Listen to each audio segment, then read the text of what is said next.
Halo semua, ada yang mengklaim bahwa Tuhannya orang Islam yang menurunkan Al-Quran, sama dengan Tuhannya orang Kristen yang ada di Alkitab.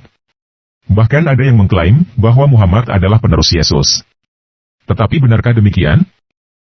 Pada video ini, kita akan membahas sebuah ajaran di dalam Al-Quran yang membuktikan bahwa Tuhannya orang Islam tidak sama dengan Tuhannya orang Kristen, dan Muhammad bukan penerus Yesus. Karena apa yang diajarkan oleh Al-Quran jelas dibantah oleh Yesus. Oleh karena itu, simak video ini sampai habis ya.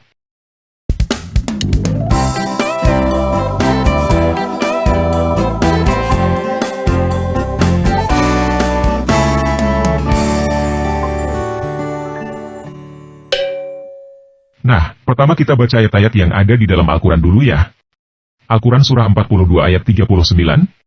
Balasan suatu keburukan adalah keburukan yang setimpal. Akan tetapi, siapa yang memaafkan dan berbuat baik, dalam kurung kepada orang yang berbuat jahat, maka pahalanya dari Allah. Sesungguhnya dia tidak menyukai orang-orang zalim. Al-Quran Surah 4 ayat 86. Apabila kamu dihormati dengan suatu penghormatan, dalam kurung salam, balaslah penghormatan itu dengan yang lebih baik daripadanya, atau balaslah dengan yang sepadan. Sesungguhnya Allah Maha memperhitungkan segala sesuatu. Al-Quran Surah 16 ayat 126. Jika kamu membalas, balaslah dengan dalam kurung balasan, yang sama dengan siksaan, yang ditimpakan kepadamu. Sungguh, jika kamu bersabar, hal itu benar-benar lebih baik bagi orang-orang yang sabar. Al-Quran Surah 22 ayat 60. Demikianlah, siapa yang membalas, seimbang, dengan penganiayaan yang telah dia derita, kemudian dia dizalimi dalam kurung lagi, pasti akan ditolong oleh Allah. Sesungguhnya Allah benar-benar Maha Pemaaf lagi Maha Pengampun. Al-Quran Surah 2 ayat 190-191. Perangilah di jalan Allah, orang-orang yang memerangi kamu, dan jangan melampaui batas. Sesungguhnya, Allah tidak menyukai orang-orang yang melampaui batas. Bunuhlah mereka, dalam kurung yang memerangimu, dimanapun kamu jumpai, dan usirlah mereka dari tempat mereka mengusirmu. Padahal, fitnah itu lebih kejam daripada pembunuhan. Lalu, janganlah kamu perangi mereka di Masjidil Haram, kecuali jika mereka memerangimu di tempat itu. Jika mereka memerangimu, maka perangilah mereka. Demikianlah balasan bagi orang-orang kafir. Nah, kelima ayat yang barusan kita baca, adalah inti ajaran Al-Quran, yang mengatur tentang hubungan balas-membalas, antar sesama manusia. Dari sini kita bisa mengambil kesimpulan, bahwa apa yang diajarkan Al-Quran, adalah perlakukan orang lain sebagaimana kamu diperlakukan. Kalau kamu diperlakukan orang lain dengan baik, kamu harus membalas perlakuan baik orang itu. Kalau kamu diperlakukan orang lain dengan buruk, kamu boleh memaafkan dan berbuat baik kepada orang itu. Tetapi, tidak masalah jika kamu membalas orang itu dengan perlakuan buruk yang setimpal. Hal ini, sepintas terdengar sangat adil dan benar. Apalagi hal ini mirip dengan hukum Taurat, yang tertulis di dalam Imamat 24, ayat 19-20. Dan seseorang yang membuat cacat sesamanya, demikianlah harus diperlakukan kepadanya. Patah ganti patah, mata ganti mata, gigi ganti gigi. Seperti kepada seseorang yang dibuatnya cacat, demikianlah itu harus diperlakukan terhadapnya. Tetapi, pemikiran untuk memperlakukan orang lain sebagaimana kamu diperlakukan, sudah dibantah oleh Yesus, di dalam Matius 5 ayat 38-48. Kamu sudah mendengar apa yang telah dikatakan, mata ganti mata, dan gigi ganti gigi. Tetapi aku berkata kepadamu, janganlah melawan orang yang jahat, melainkan siapa yang menampar pipimu yang kanan, berikanlah kepadanya pipi yang kiri juga. Dan kepada orang yang menginginkan engkau untuk dihukum, dan mengambil pakaianmu, berikanlah kepadanya jubahmu juga. Siapa saja yang ingin memaksa engkau berjalan 1 mil, berjalanlah bersamanya 2 mil. Kepada orang yang meminta kepadamu, berikanlah. Dan orang yang ingin meminjam sesuatu daripadamu, janganlah menolaknya. Kamu sudah mendengar apa yang telah dikatakan, kasihilah sesamamu dan bencilah musuhmu. Tetapi aku berkata kepadamu, kasihilah musuh-musuhmu, berkatilah mereka yang mengutuk kamu, perlakukanlah dengan baik mereka yang membenci kamu. Dan berdoalah bagi mereka yang mencaci maki, dan menganiaya kamu, supaya kamu dapat menjadi anak-anak Bapamu yang di surga. Sebab, dia menerbitkan mataharinya bagi orang yang jahat dan orang yang baik, dan dia menurunkan hujan bagi orang yang benar dan orang yang tidak benar. Sebab, jika kamu mengasihi mereka yang mengasihi kamu, upah apakah yang kamu peroleh? Bukankah para pemungut cukai pun berbuat hal yang sama? Dan jika kamu memberi salam saudara-saudaramu saja, apakah kelebihan perbuatanmu? Bukankah para pemungut cukai pun berbuat demikian? Oleh karena itu, hendaklah kamu menjadi sempurna, sebagaimana Bapamu yang di surga adalah sempurna. Matius 7 ayat 12. Karena itu, segala sesuatu yang kamu ingin, agar orang melakukannya kepadamu, lakukanlah juga hal itu kepada mereka. Itulah isi kitab Taurat dan kitab para nabi. Jadi, ada perbedaan satu kata, antara kesimpulan ajaran yang ada di dalam Al-Quran, dengan kesimpulan ajaran Yesus. Kesimpulan ajaran yang ada di Al-Quran, adalah perlakukan orang lain, sebagaimana kamu diperlakukan. Sedangkan ajaran Yesus, adalah perlakukan orang lain, sebagaimana kamu ingin diperlakukan. Perbedaannya hanya satu kata, yaitu kata ingin. Tetapi, dampak yang dihasilkan jauh berbeda. Supaya lebih jelas, kita ambil contoh, misalnya kendaraan kita ditabrak orang. Jika kamu mengikuti ajaran, perlakukan orang lain sebagaimana kamu diperlakukan, hasilnya adalah kamu balas menabrak mobil orang itu.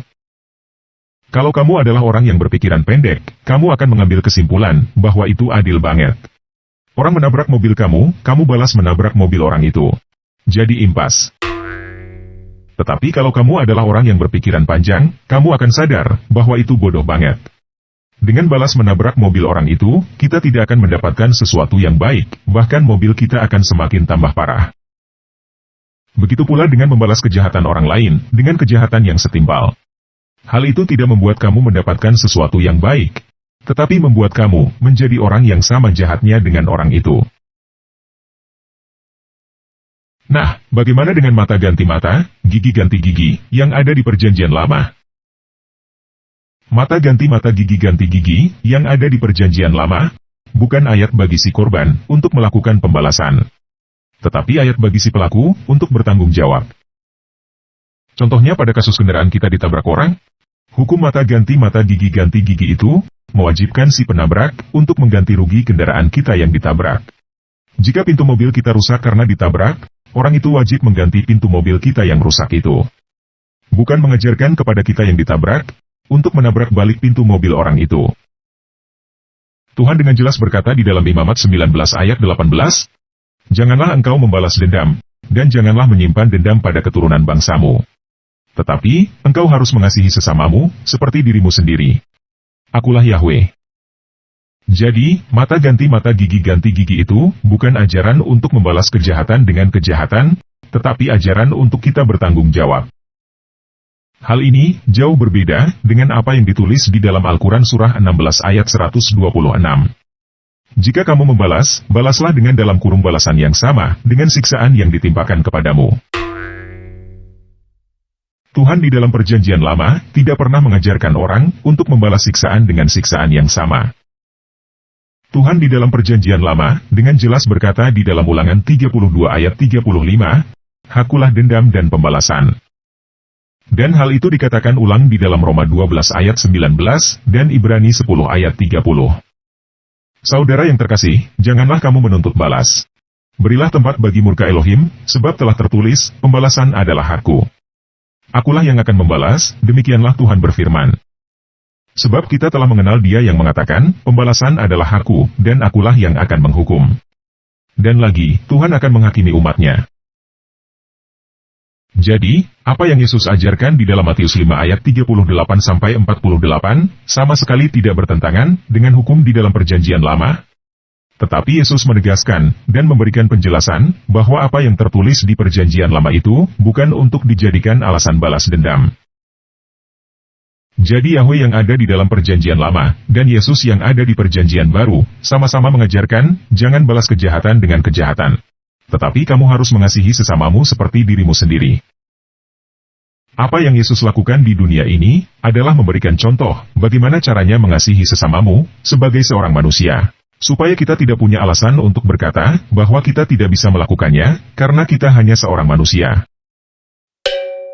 Nah, jika kamu mengikuti ajaran, untuk memperlakukan orang lain sebagaimana kamu diperlakukan, hasilnya adalah jika kamu ditabrak, kamu akan menabrak balik orang itu.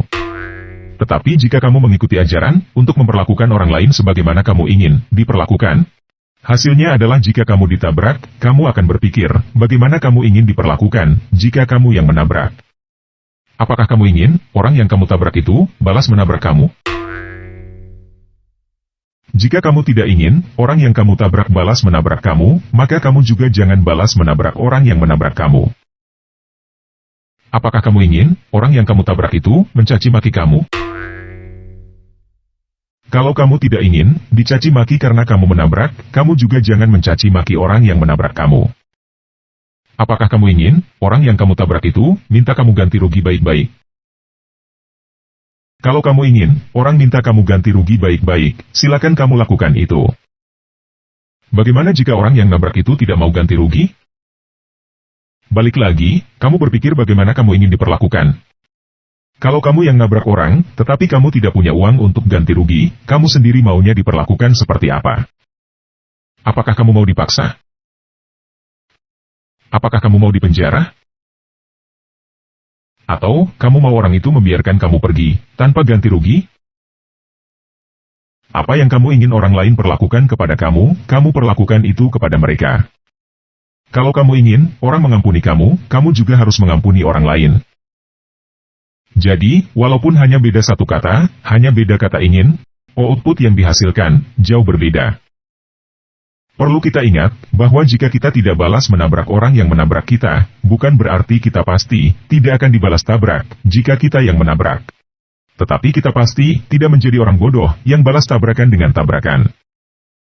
Dan jika kita membiarkan orang yang menabrak kita pergi tanpa ganti rugi, bukan berarti kita pasti dibiarkan pergi tanpa ganti rugi jika kita menabrak.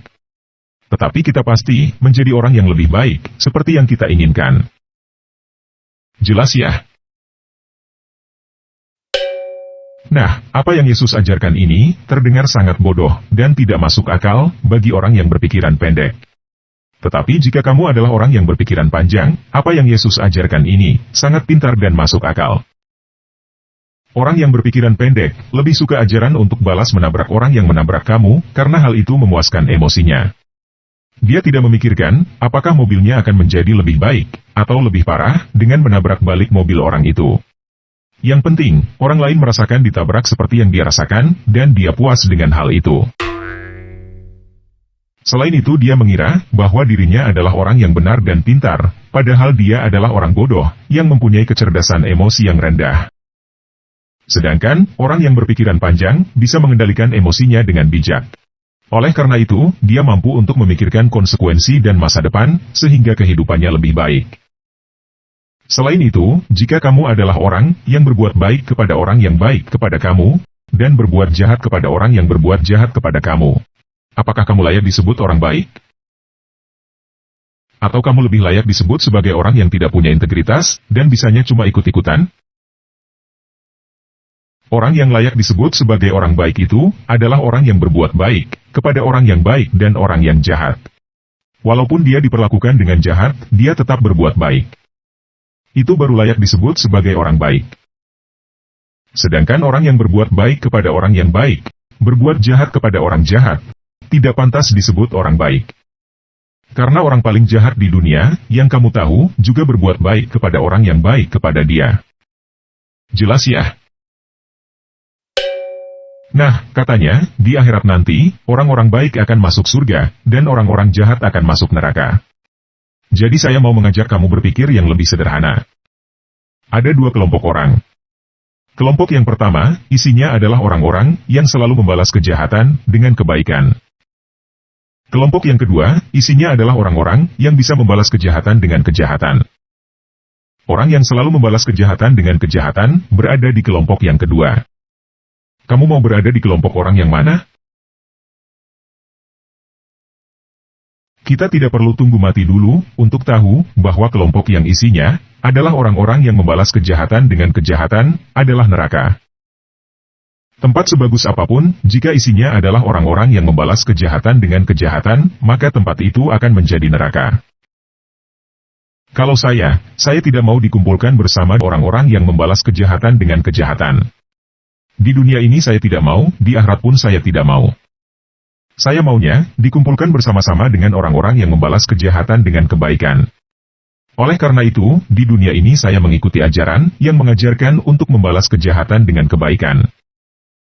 Kalau kamu maunya dikumpulkan bersama-sama dengan orang-orang yang membalas kejahatan dengan kebaikan di dunia dan di akhirat, silakan ikutin ajaran Yesus di dalam Lukas 6 ayat 27-28. Kasihilah musuh-musuhmu, berbuatlah baik terhadap mereka yang membenci kamu, Berkatilah orang-orang yang mengutuk kamu, dan berdoalah bagi mereka yang menghina kamu. Oke, sekian video kali ini. Yesus Kristus penguasa saya, mengasihi kamu.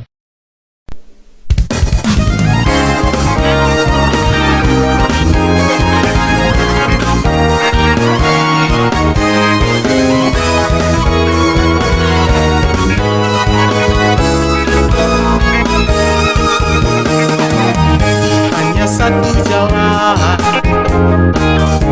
untuk kehidupan kekal, cuma satu jalan menuju kekekalan.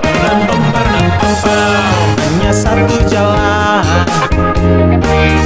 untuk kehidupan kekal, cuma satu jalan menuju kekekalan. Dengan firman-Mu Kau tuntunku dalam kebenaran, dan oleh kasih-Mu Kau memberikanku hidup. Yesus, Yesus, Yesus, Kaulah jalan kehidupan. Yesus, Yesus, Yesus, tiada seperti-Mu. Yesus, Yesus, Yesus, Engkaulah jalan kehidupan. Yesus, Yesus, Yesus, tiada seperti-Mu.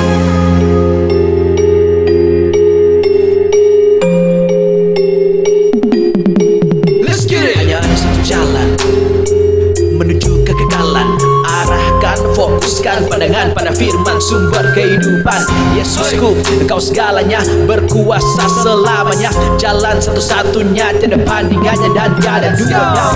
Dengan firman-Mu Kau tuntunku dalam kebenaran. Oleh kasih-Mu Kau memberikanku hidup. Yesus, Yesus, Yesus, Engkaulah jalan kehidupan. Yesus, Yesus, Yesus, tiada seperti-Mu, tiada seperti-Mu.